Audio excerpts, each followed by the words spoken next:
Je veux demeurer près de toi, être purifié dans ta présence.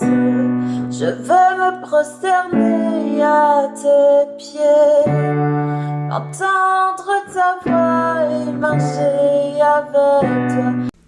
Hello et bienvenue dans votre émission préférée, Une histoire, une parole. Aujourd'hui, on va lire Matthieu 22 à partir du verset 1 jusqu'au verset 14. Et Yehoshua, prenant la parole, leur parla de nouveau en parabole, disant : Le royaume des cieux est semblable à un être humain, un roi qui fit des noces pour son fils. Et il envoya ses esclaves pour appeler ceux qui avaient été conviés aux noces. Mais ils ne voulurent pas venir. Il envoya encore d'autres esclaves, disant : Dites aux conviés : Voici, j'ai préparé mon festin, mes bœufs et mes bêtes grasses sont tués, et tout est prêt. Venez aux noces. Mais sans tenir compte de l'invitation, ils s'en allèrent l'un à son champ et l'autre à son trafic. Et les autres se saisirent de ces esclaves, les outragèrent et les tuèrent. Mais quand le roi l'entendit, il se mit en colère. Il envoya ses bandes de soldats, fit périr ses meurtriers et brûla leur ville. Alors il dit à ses esclaves : En effet, les noces sont prêtes, mais les conviés n'en étaient pas dignes. Allez donc dans les carrefours, les chemins, et autant de gens que vous trouverez, appelez-les aux noces. Et ses esclaves allèrent dans les chemins et rassemblèrent tout ce qu'ils trouvèrent, méchants et bons, et les noces se remplirent de gens qui étaient à table.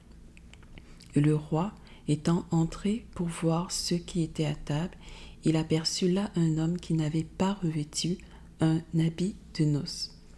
Et il lui dit : Compagnon, comment es-tu entré ici sans avoir un habit de noces ? Cet homme eut la bouche muselée. Alors le roi dit au serviteur : Liez-lui les pieds et les mains, emportez-le et jetez-le dans la ténèbre de dehors. Là seront les pleurs et le grincement des dents. Car il y a beaucoup d'appelés, mais peu d'élus. Je lisais cette parabole de Christ que Christ a donnée sur l'invitation aux noces. Et ce que j'ai commencé par comprendre, c'est une partie de la parabole où il dit « Mais les conviés n'en étaient pas dignes ». Et pourtant, ces conviés qui n'en étaient pas dignes, il les a quand même appelés à sa table. Qu'est-ce qu'il entend par « n'en étaient pas dignes » ? Être digne, c'est savoir reconnaître le privilège qu'on a d'être invité à un endroit, à un événement, mais aussi savoir se préparer quand on reçoit cette invitation-là. Parce que recevoir l'invitation n'est pas tout. Parce que même après avoir prié les personnes qui se trouvaient en route, il fallait que ces personnes-là aient revêtu un habit de noces. Et il termine cette parabole en disant : Car il y a beaucoup d'appelés et peu d'élus. Et c'est quoi l'habit de noces ? Je peux essayer de donner une explication en lisant Éphésiens 4, le verset 24. Et ça dit : Et à revêtir l'homme nouveau, créé selon Dieu dans une justice et une sainteté que produit la vérité. Et également dans Colossiens 3, le verset 10, et ayant revêtu l'homme nouveau qui se renouvelle dans la connaissance selon l'image de celui qui l'a créé. Et on sait que cette image-là, c'est Christ. Donc, c'est quoi l'habit de noces ? L'habit de noces, c'est avoir revêtu l'homme nouveau, avoir revêtu Christ, créé selon Dieu dans une justice et une sainteté que produit la vérité. Revêtir Christ, c'est déjà être né de nouveau, l'avoir accepté, avoir cet habit de sainteté-là parce qu'on est déclaré saint à cause de Christ.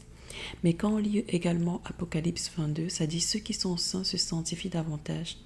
Non seulement tu es déclaré saint, mais aussi tu es dans un processus de sainteté. Tu ne restes pas en disant que tu vas continuer à marcher selon ta chair.